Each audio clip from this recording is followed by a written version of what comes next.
আজকে সন্ধ্যাবেলায় বানিয়ে ফেললাম মোমো। দেখো, মোমোর জন্য চিকেনটা পুরো পেস্ট করে নিয়েছি।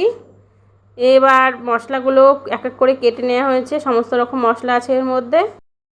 এবার পেস্ট করা মাংসটার মধ্যে সমস্ত কিছু দিয়ে পুরো মাখিয়ে নিতে হবে।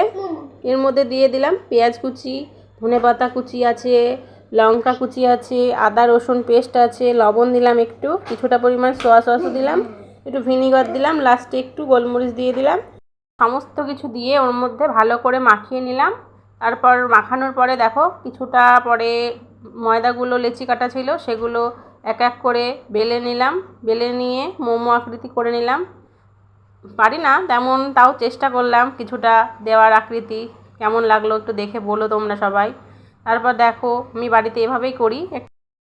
গামলায় জল নিয়ে ওর মধ্যে টমেটো দিলাম একটা, আর দুটো কাঁচা লঙ্কা দিয়ে সেদ্ধ করতে দিলাম। সেগুলো সস তৈরি করি আমি ওটা দিয়ে। তারপর দেখো একটা ফুটো গামলা ছিল, ওটার মধ্যে কিছুটা তেল মাখিয়ে নিয়েছি আগে থেকে। তারপরে ওর মধ্যে এক এক করে মোমোগুলো সব সাজিয়ে দিলাম। এভাবেই করি, এভাবেই ঘরের সামান্য উপকরণ দিয়ে ভালোই হয়। তোমরা বাড়িতে কেমনভাবে করো একটু জানিও।